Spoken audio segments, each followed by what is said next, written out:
taking the forest very seriously by partnering with key stakeholders like the Rhino Arc, UNDP, on matters facing the forest. We're also asking them to provide alternatives to our villagers who depend on the forest on firewood. This even as counties are set to receive the climate resilience investment grants from the financing locally led climate action to help mitigate climate change effects across the country. The governors will really going to make a positive contribution towards this program because the focus of having the capacity building for the ward committees will go a long way in supporting the agenda that we have on tree growing. Elsewhere, a group of young scientists drawn from different countries in Africa, including Kenya, Tanzania, Nigeria, and Democratic Republic of Congo, now want relevant global climate financing organizations to address the loss and damage fund for African nations as they champion efforts geared towards mitigating climate change. Sisi kama vijana tunapaza sauti zetu, tunaomba na tunatoa rai kwa serikali pamoja na viongozi kutoka sehemu tofauti tofauti duniani waweze kuweka sawa na kutengeneza sera, kutengeneza sheria ambazo zinaweza create mazingira salama kwa kila kijana, kwa kila mwananchi, kwa sababu mabadiliko ya tabia ya nchi hayamwathiri mtu mmoja. And we are here to advocate for just transition. We need immediate action regarding the climate crisis. What do we want? Climate justice. When do we want it? Now. The 100 billion climate finance promise is one of the indicators to check that the climate action is being worked on. This 100 billion has not been paid in full. We are demanding that the climate debts be paid, and then how do we check and evaluate that those who receive this fund are those that are directly impacted by the climate crisis? Meanwhile, the climate activists are now calling for adequate funding to deal with the adverse effects of climate change in the country and Africa at large. Are we funding the right production systems, or are we funding production systems that will impact negative on the environment and also on human health and public health for that matter? We want climate finance that really supports the African continent, not puts them in a further debt crisis than they already are. And lastly, we want, reparations and for our communities, for our farmers, for our water. There's no money for loss and damage, and we are suffering for adaptation. So that's what we would hear from that summit. As we see it right now, it's not even on the agenda. The issue of loss and damage, adaptation, and we want those kinds of outcomes. In African universities, students have been challenged to take a lead role in research on climate change and find solutions to resultant consequences. Namibia Vice President Nangolo Mbumba said it is time the continent relied on its own resources on matters of scientific research and more so the human resource. Institutions of learning, or especially institutions of higher learning in Africa, must collaborate.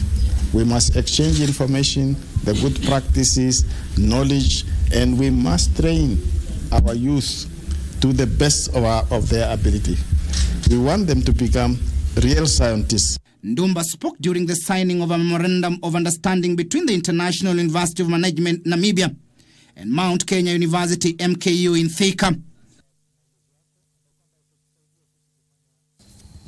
From environmental matters to security concerns, 7 people have been arrested and ethanol and adulterated alcoholic drinks impounded in Nakuru County. This follows a multi-agency security operation conducted at a residential house within the city.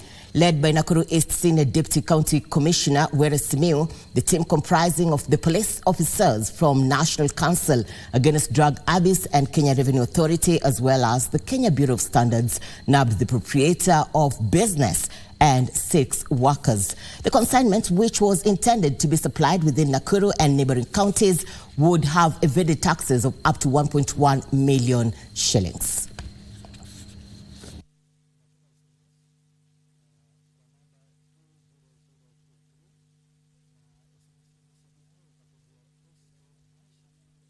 The license. Theirs is an illegal business, a business that it has no license. They don't have any papers.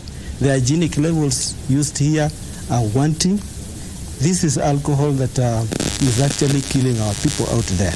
When you get such cases, please give sentences that are deterrent so that this person cannot come back and do the same thing. We have in Miritini the National Treatment and Rehabilitation Center, where people who have substance use disorders can actually always go and get assistance. And of course there are also other national rehabilitation centers like Madare, MTRH in Eldoret, but within Nakuru what we have are what we call the private treatment and rehabilitation facilities. So we can. The absence of enough civil registration offices has been cited as biggest hindrance in the acquisition of birth certificates among children in Garissa County. Despite the county having 7 sub-counties, civil registration offices are only in Garissa town. The state of affairs has seen parents forced to travel long hours to acquire the vital document, while others opt to give it a wide berth. According to Kasida Abdullahi from the Haki na Sheria non-governmental organization, they have been moving door to door with their paralegal teams, educating parents on the importance of the document. Lack of the document has seen some schools receive little capitation, as only few students are captured in the system despite the numbers being high. Wakati zamani tulikuwa tunapitia changamoto sana. Tulikuwa tunaenda Garissa kuchukua hii birth certificate. Na hiyo ilikuwa inatugharimu pesa nyingi sana. Ile transport ambayo tulikuwa tunalipia ilikuwa ni nyingi. Mwanafunzi akiwa kwa NEMIS, he will going to atapata pesa mingi pesa. Lakini if it's not in the birth certificate, hana hawezi kupata pesa. So leo niko na furaha sana kwa sababu all hii birth certificate zote nitaweka kwa ndani. Na itafika almost 400. Kwa vile sasa tuko na 150. Tungetaka kuomba serikali ni ilete ofisi nyingine ya civil registration kwa watu wa Bura East na pia eneo zingine za Garissa, kwa sababu sisi kama organization tunajaribu kwa uwezo wetu wenye tunaweza kufacilitate registration office, kupeleka hizi registration services closer kwa community. Na ninaagiza chief na mwalimu mkuu kwamba iwapo kuna mtoto yeyote ambaye hajaenda shule na hajapata birth certificate, hiyo birth certificate na amepata birth certificate, hiyo birth certificate ichukuliwe, niletewe, tujue kwa nini huyo mzazi hapeleki mtoto wake shule. All right, Jubilee-nominated MCA Alice Kering has suffered another blow after the High Court in Narok upheld the trial court's decision to nullify her nomination. In his ruling, Justice Francis Gikonyo said the court proved beyond reasonable doubt that the MCA was not a member of the Jubilee Party at the time she was nominated to Narok County Assembly. The judge said Kering was a member of ODM Party, which nominated her to Nakuru County Assembly between 2017 and 2022, and was the resident of the same county. During the magistrate ruling in March, the Narok senior resident magistrate Phyllis Shianda said there was not enough evidence from the registrar of political parties that the embattled-dominated MCA had resigned from the ODM party to join Jubilee Party before the required deadline. Lakini for the next time inastahili mtu anariwadiwa kulingana na kazi yake. Sasa kama huyo alikuwa opponent wangu Alice Kering, alitoka from nowhere na akanominatiwa, ni kumaanisha kuwa kuna jambo alikuwa linaenda vizuri. Lakini kwa sasa ninashukuru Mungu juu kila mtu amejua haki huwa inatendeka, na zaidi ya yote ninashukuru mahakama kwa sababu mahakama imefanya kama inastahili. Mahakama wamesimama hadi dakika ya mwisho. Kwa mara ya kwanza kabisa nimeanza kupata tumaini, ama wanawake wa Narok tumeanza kupata tumaini na mahakama ya Kenya. Leo tunataka tu kutoa onyo kali na kusema kwa chama zote za Kenya, Narok is not a dumping site of women. You don't just pick a woman from the other county huko and you want to reward them. The court said that a member who resigns from one political party and joins another must notify the registrar of political parties. She never did it, and therefore, effectively, she was never, and she has not been a member of Jubilee Party.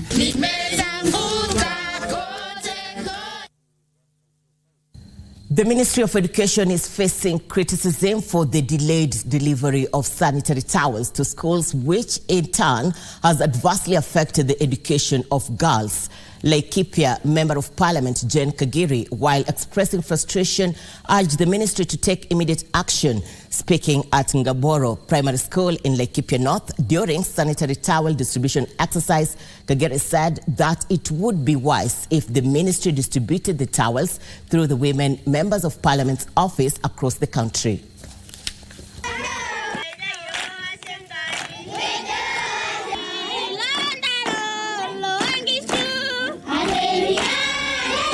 Kwa hivyo mimi najua wasichana wetu ni lazima wakae kwa shule, ni lazima wasome, na hizi ni sehemu ambazo najua mara mingi utapata msichana hakuji shule kama hana sanitary towels kama hiyo wakati ikifika. Kwa hivyo tukaambia His Excellency the President ni lazima hiyo itolewe Ministry of Education na iletwe ikuwe katika woman representative katika kiwango ya ngaf, lakini it's work in the process, tunangoja imaliziwe. Tukiletewa ama tukipata hizo parts kama vile tumepata siku ya leo, tunashukuru Mungu, haijakuwa kasi rahisi. Hundreds of formerly internally displaced persons in Nyandarua County spent the night in the cold in their former camp to protest what they claimed as frustration by a local administrator to dispose of their land.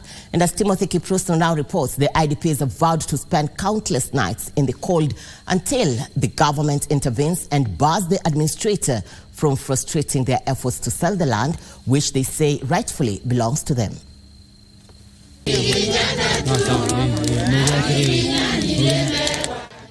The devastation that the Nyandarua internally displaced persons are going through here is evident. The IDPs returned here to Mawingu IDP camp to safeguard their former habitat. They claim they bought the land 16 years ago, which now they claim a local administrator is eyeing. Ni nani hawa wanarudi nyumba kusema hii shamba haitauzwa?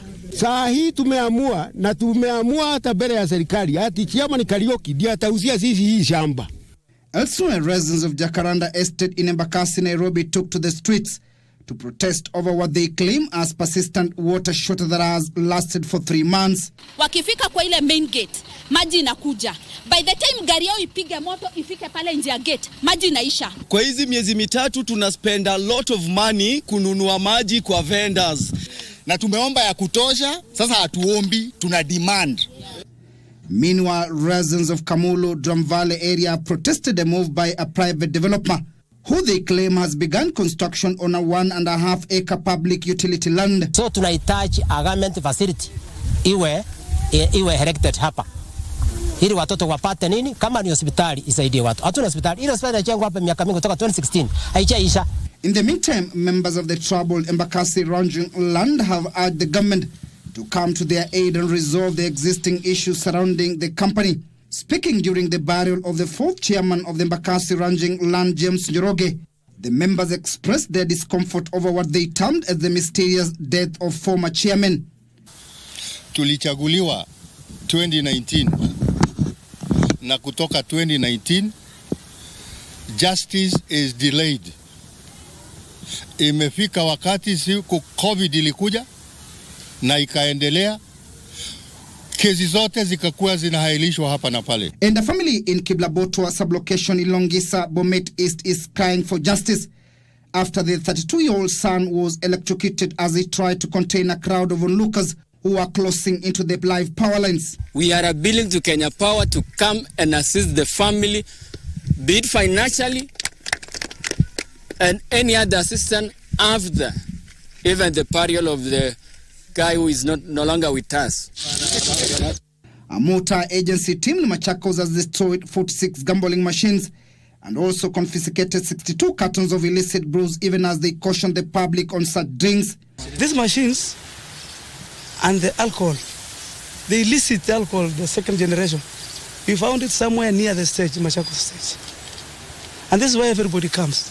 Finally, elderly and people with disability in rural Kiambu County have applauded the move by the government to expand the Inua Jamii cash transfer program that aims to bring on board more vulnerable members. Ningeomba watuongezee kiwango kwa sababu ukiangalia ule utaratibu ulikuwa umepangwa Hapa Ruiru, eneo bunge la Ruiru, tumepatiwa kusajili watu 114. Sasa nataka serikali tupe pesa haraka, kwa sababu hiyo ndio ile kitu muhimu kwetu, kwa sababu ya kutusaidia kununua dawa. All right, the Council of Governors has, for the better part of today, been engaging the Ministry of Health. My colleague Abdi Aziz Hashim is with the team at the Nairobi Hotel. Abdi, good afternoon. Good afternoon to you too. Indeed, Irene Muchuma there from our studios at Broadcasting House. It's all about the universal healthcare coverage. That's why for the better part of this particular morning, a high-level delegation of meetings between the national government, represented by the Ministry of Health, and the Council of Governors have been conversing about the various bills that were proposed during a cabinet meeting that was held in Kakamega by President William Ruto and a host of cabinet secretaries. Now, to recap some of those particular bills, it was all about the Primary Healthcare Bill of 2023, the Digital Health Bill, Facility Improvement Finance Bill, as well as the Social Health Insurance Bill as well. But something interesting that has just happened this particular morning, it has also been revealed that the Ministry of Health will be playing a critical part in the upcoming Mashujaa Day celebration set to be held in Kericho on the 20th of October. And joining me to explain more about what has just transpired this particular morning is none other than the Principal of Secretary of Health, that is Mary Muthoni. Katibu, welcome to KBC Channel 1. Maybe tell us, the first question will be to you, given that the Ministry will be playing a critical part in the Mashujaa Day celebration, what have you planned for us? Thank you very much. As a ministry, we are very keen on primary health care and especially community health promoters who are going to be launched by His Excellency the President of the Republic of Kenya on the 20th of October, the Mashujaa Day. He's going to flag off 100,000 community health promoters. And this is going to be the onset of moving our health sector from curative to preventive and promotive. We want the community health promoters moving from household to household, ensuring that they are checking the health issues of the elderly and people in general at the bottom of the pyramid. Equally, it would be an educative matter, telling the masses on what type of food that they need to do.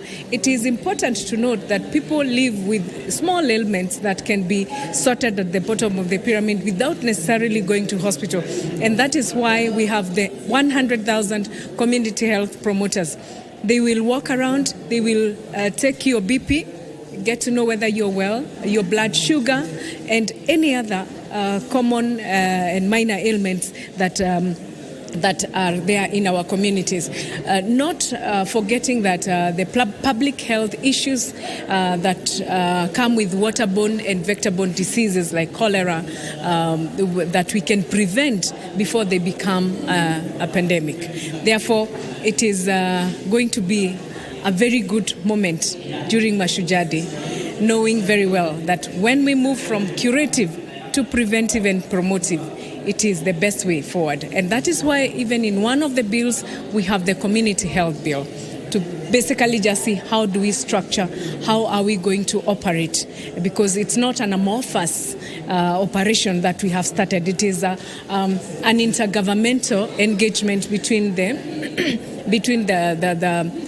national government and the county government. In fact, the stipend that will be given to these community health promoters will come from the national government, part of it, and the county government, part of it. So we are working very closely. And as you can see today, we are in the process of public participation for the bills, the social health bill, the digital bill, the community health bill, the primary health care bill, and the commodities bill. And this will in tandem help us to govern the issues around Ministry of Health. Thank Given you. that we can see you're focusing on community health volunteers across the country, to the significance of even trying to change their name to community health promoters, maybe should we be seeing this as a move by the ministry to even add more in terms of ensuring there are more health workers at the devolved units, especially within the slum areas? One of the key priorities at the Ministry of Health is the human resources for health. And this is part of the additional workforce that we may be having. Remember, these are no longer volunteers. That's why we are calling them promoters, because they are carrying the message to the people, to the masses, and telling them, hey, look, we can do better than we are doing. Instead of going to hospital, can we deal with this issue at home by eating well, by cleaning our spaces, ensuring that the public health space issues are taken care of, wash your hands, drink boiled water, ensure that they are cleaning places, the schools and hospitals are also clean to the level that they are supposed to be. And again, we will also be encouraging a lot of referral system moving forward, such that we do not have people who have minor ailments going to level 6 hospitals, which is Kenyatta, KU, to be treated maybe for flu. You need to go to a level whereby you're seen by the doctor who is concerned with that kind of ailment. We have done the assessment of levels for the whole country, a whole 15,000 health facilities across the country. That includes the public hospitals, the faith-based hospitals and clinics, and equally private hospitals. This is going to also help us in budgeting. And equally, it is going to inform us what type of hospitals, clinics, dispensaries are at a certain geographical area. Therefore, if we have around 100 households, what facilities do they have? What type of human resources in health they have? And what machines or even equipment in that facility are there? In a few weeks, in a few days, we will be giving you this report, and maybe at that time we can converse much better and see how much we are doing for the people of this country and by the people. Maybe your final words. You have just heard from the Cabinet Secretary of Health, that is Susan Nakumbicha, that she would like to see even governors during that particular Mashujaa Day launching this UHC in their all devolved units. What does this mean even for devolution? In universal healthcare, it's health for all. It does not count whether you are at the national government or the county government. And that is why our engagement is conjoined. We are like conjoined twins. We cannot part. The people, remember, county governments are very much prevalent at the primary health care.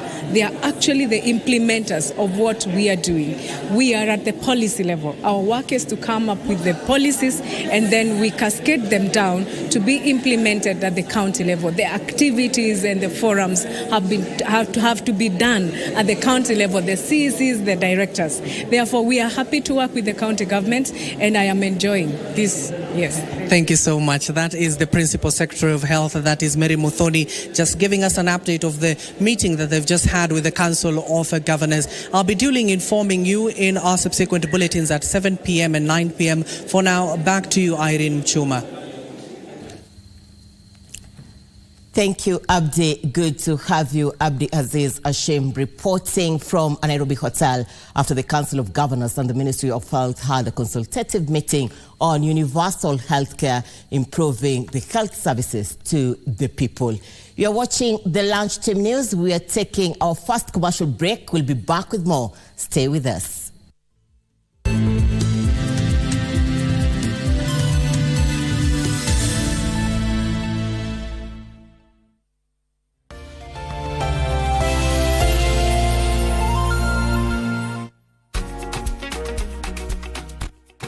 This week on What's in Your Kitchen, our guest cook Linda Achieng takes us on a boat ride in Lake Naivasha and shows us where her love for fish comes from. Achieng, yes. Umesema ufanye nini huko kwa maji? Okay, you can swim. At the Lelani Annex Naivasha, she shared a bit of her life background story and her cooking skill. Then we have some curry powder as well. Curry powder kidogo. Just a little bit. Be careful. Yes, because I've seen some fire jump there.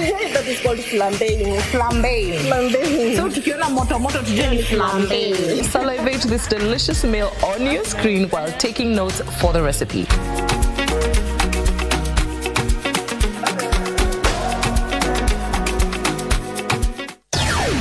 Live from Broadcasting House, Nairobi, Kenya. This is KBC English Service. Welcome to Beat Time Show, the very best of the 80s and 90s with John Korani, JK. Timeless music hits across the decades. This is the place to be after you've had a tough day. Here we celebrate love and life.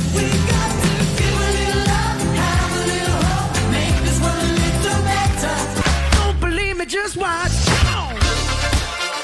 The sound of KBC English Service. I'm your host Caroline Wangishi, Carol Gatata Moshero. My name is Geoff from Ongai B. News, information and entertainment. KBC English Service, Kenya's official national radio.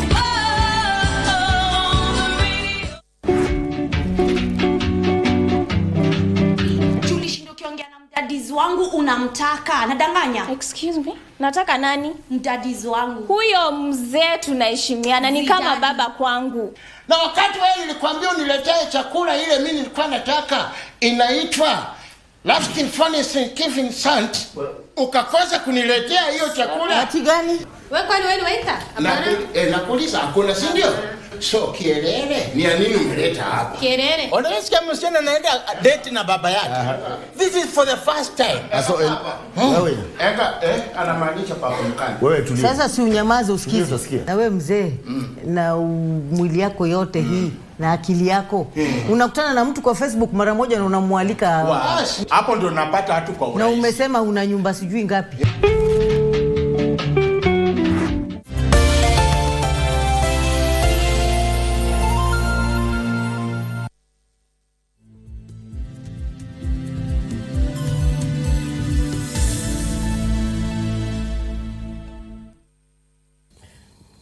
Glad you're watching the Lunchtime News. Welcome back. Githunguri Lomeka Gathoni wa Mushomba has called on the county government of Kiambu to put in place the necessary infrastructure to revive open-air markets that once existed but shut down due to crime.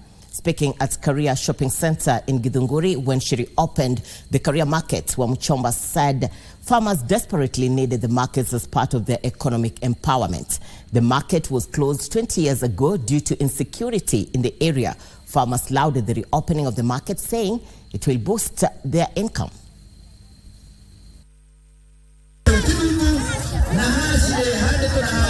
Soko sasa imefunguka na ni juhudi zetu sisi kama viongozi kuhakikisha kwamba hii soko imepata infrastructure ambayo inafaa. Ningetaka sana kuwe na ua ambayo itazunguka kwa hii kiwanja ili watu wawe na usalama. Kisha tunataka tuwe na choo kwa sababu hatuna choo ya soko, na ninasihi sana County Government of Kiambu, mimi kama kiongozi nimefanya yangu na wao hata wao waamke wafanye yao.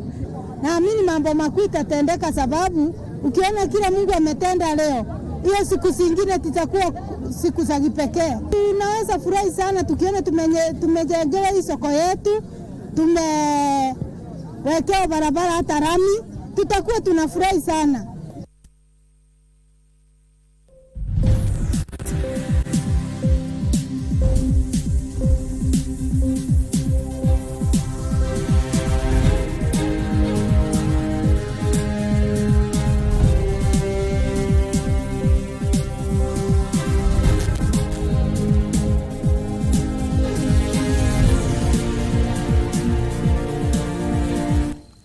Welcome to Channel 1 Business News. Investors have been called upon to invest in the Lapsset Corridor project under Vision 2030 strategy connecting Lamu Port, South Sudan and Ethiopia in order to facilitate regional trade. This comes as the port received 7,300 tons of food from Djibouti headed to Kakuma and Dadaab refugee camps and other famine-stricken areas.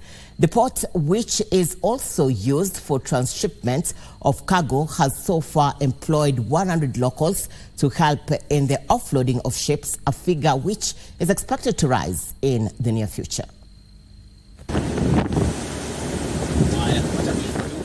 Launched in mid-2021, Lamu Port welcomed its 44th ship on Wednesday, dubbed MV African Swan,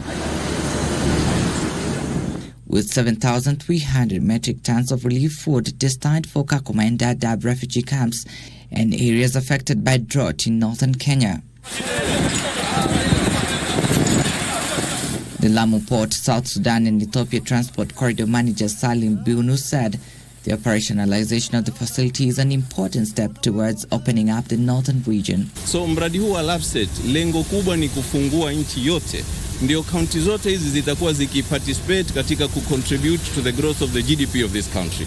Otherwise, kama tu maybe ni county 5-6 ndio ziko na economic activities, ndio maana hata uchumi wetu hauwezi kuinua. Lakini kwa mradi huu wa Lapsset tufungue corridor, tujenge transport corridor, to connect kutoka Lamu mpaka Moyale, transpassing all these counties. Kuna mambo mengi itafunguka. Apart from direct employment, Lamu County has also witnessed an explosion of economic activities in areas around the port. Vijana wako na kazi sasa. Saizi hapa tumeajiri vijana karibu 100 ambao kazi yao ni kupakia mzigo kwa hizi malori na kutoa na kuweka kwa store pale kwa warehouse zetu, na hao wote wameletwa na WFP. So tukiendelea hivi na tuwe na amani na hii shehena iende vizuri, hii meli iende vizuri, hiyo ni kumaanisha kwa ya kwamba Lamu imefunguka na biashara itakuja na watu watawekeza zaidi katika Lamu. So ningependa niwaambie wawekezaji kwamba wajaribu kujenga factories hapa, kama ni ya kufunga makunia in 50 kilos ama 20 kilos, wajaribu kujenga factories hapa ya kufunga kama ni mbolea, fertilizers, kama ni mchele. The Cargo by World Food Program from Djibouti includes sorghum, millet and yellow split cowpeas, which are to benefit affected regions. It will also provide much needed assistance to the people of Kenya that have been heavily affected by the drought. So we've had the drought. Of course, the recent rainy season has been a little bit better, but there's a lot of people, about 4.5 million people in Kenya that are highly food insecure, and will use this food to provide assistance to those people. Trevor Ngendo for Lunchtime News. Listed and non-listed companies in Kenya have been urged to embrace the use of technology like artificial intelligence in the preparation of reports. Institute of Certified Professional Accountants of Kenya Chair Douglas Muchuma says the move will help in promoting transparency and sustainability while focusing on the shift into environmentally focused reporting.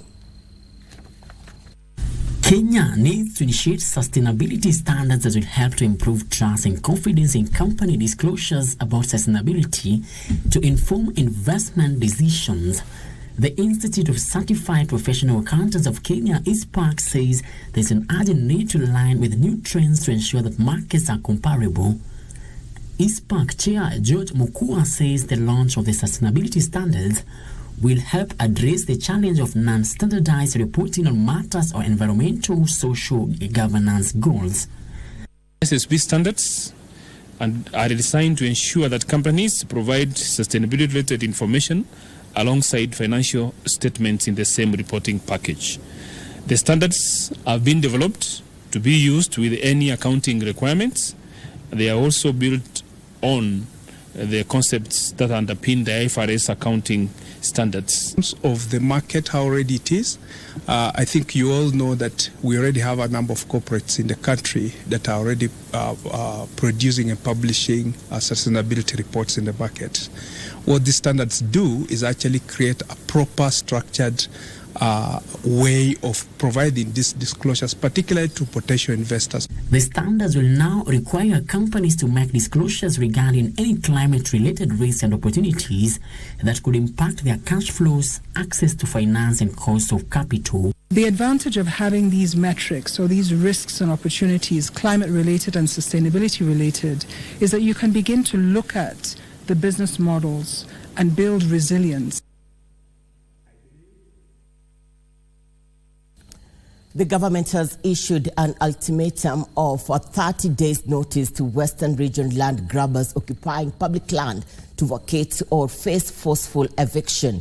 Speaking in Budalangi constituency, Busia County, during the groundbreaking ceremony for the construction of the Kenya Coast Guard camp, Western Regional Commissioner Irene Masharia said the government has already compiled a list of individuals occupying public land illegally in the region.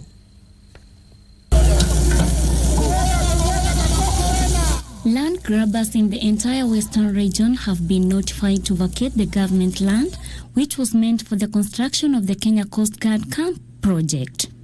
Wale watu ambao wanajua wako kwa mashamba ya umma, yule mtu anajua kwamba alinunua manyumba ya serikali kupitia mlango wa nyuma, sababu hakuna vile anaweza nunua kupitia mlango wa mbele, wakati umefika ile amekula imtoshe, atoke kwa haraka iwezekanavyo. The Kenya Coast Guard Service is a specialized maritime force responsible for law enforcement on national waters, including on the oceans, lakes, and rivers. The force is mandated to maintain maritime safety, security, pollution control, and sanitation. Western Regional Commissioner Irene Masharia said the construction of the Coast Guard office will ensure law and order is maintained in the region, which will enhance security in the area. Wavuvi na ambao tuko nao hapa na wenye wanatumia hii bahari yetu, tusiwe watu wa kila wakati tunapitana na sheria, kwamba itabidi ya maofisa wetu wa Coast Guard wakuja hapa kila siku mumeshikwa. The construction work is expected to be completed within 6 months.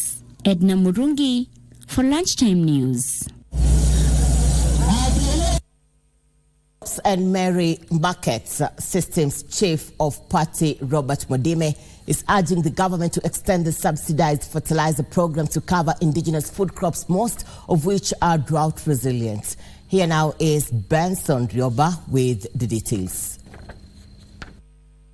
Kenya imported maize worth 24.7 billion shillings last year as the country grappled with a 7% drop in production that was partly blamed on poor rains and costlier fertilizer. The Kenya Crops and Dairy Market Systems says there's need to increase production of indigenous crops, such as millet and sorghum, to reduce demand pressure on maize and reduce the country's overall food import bill. Main reasons are because we have to stop being very dependent on only 2 or 3 food groups, namely maize, wheat, and Irish potatoes. We have to move out of that as Kenyans. The Kenya Crops and Dairy Market System is calling for extension of fertilizer subsidy program to cover indigenous crops as part of measures to operationalize the blending policy. We may not have those initially, but demand will drive production. We have seen in this country when there is an increase in demand, always production follows. That is an area whereby if we have companies which are doing seed banking, that is a very big area, and in fact that even the multinationals want a piece of that cake. And the type of seed that we use basically from multinationals is a multi-billion industry. So you can imagine if we have our gene bank. USAID has invested 7.3 billion shillings to strengthen Kenya's food systems over the next 5 years that will, among others, focus on indigenous crops. Farmers in this country, and especially in Asal and those particular parts of this country, are more likely to benefit if we increase the demand of these indigenous fruits. Benson Ruba reporting for Lunchtime News.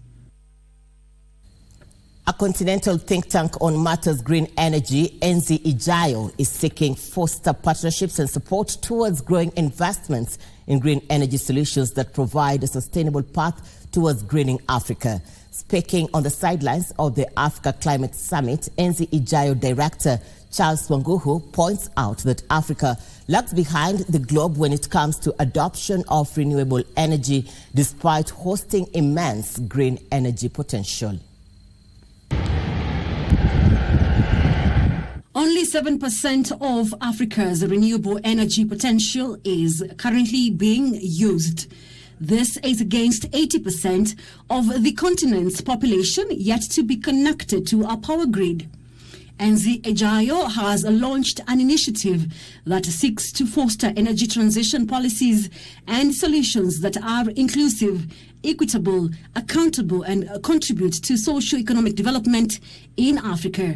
Such solutions, he added, are expected to drive actionable outcomes to push Africa connect to her people to the green power grid. He said the government must set up an enabling policy environment that promotes renewable energy, investment, and infrastructure development. So what we're trying to look at is policies that are already developed that we can focus on implementation.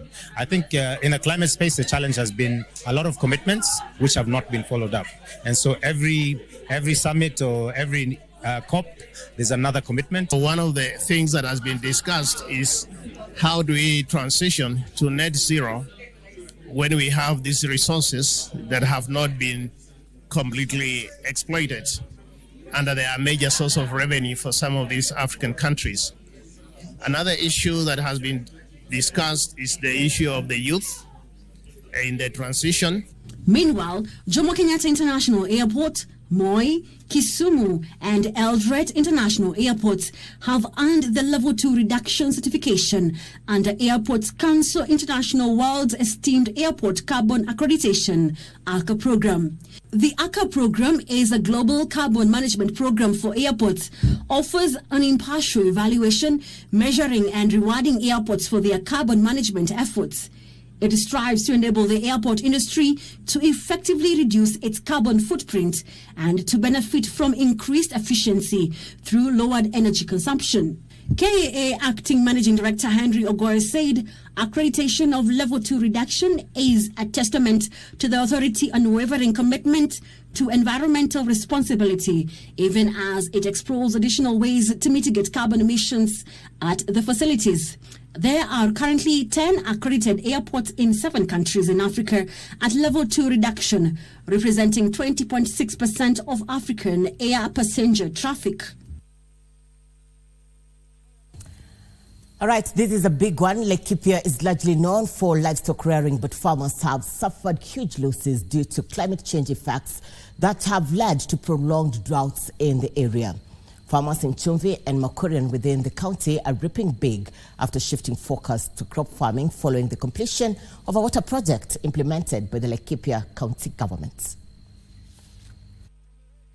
Farmers are benefiting from the implementation of the Makurian Osuru Water Project by Nanyuki Water and Sanitation Company, which has shortened the long distances they travel to fetch water. Pastoralists who were forced to change their trade after their livestock perished due to harsh climate conditions are now using the water to farm.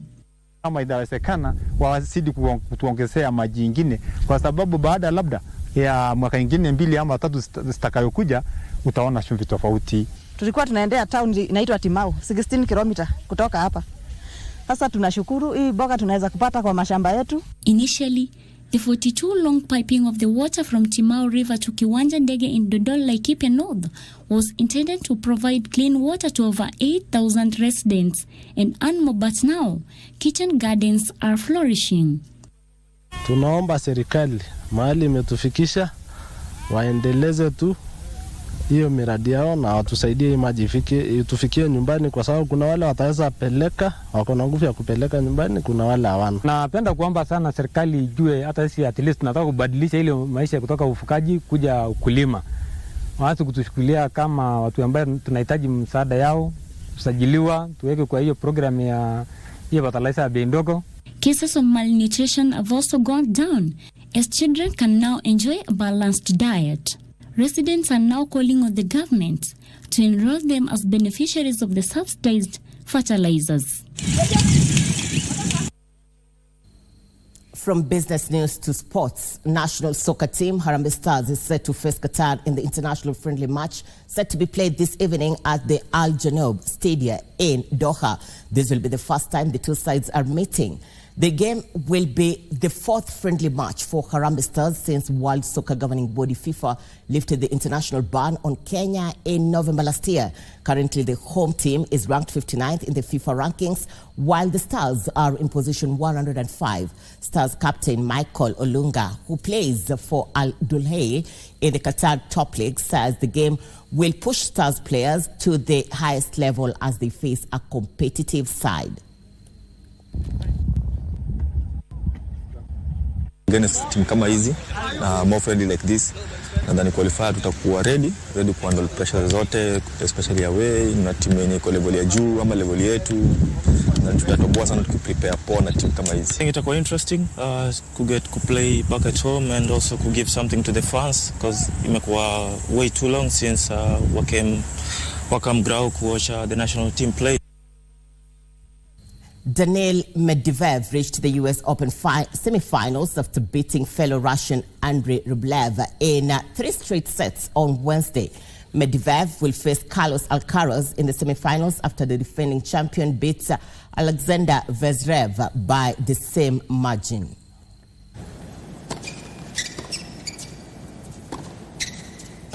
Daniil Medvedev appeared to struggle with his breathing due to the adverse weather conditions, but managed to beat fellow Russian Andrei Rublev 3-0 on Wednesday. On sub-second seed Novak Djokovic will face young American Bill Shelton in the first match of the semi-finals, while Daniil Medvedev takes on Carlos Alcaraz. Laban Marima for Lunchtime News.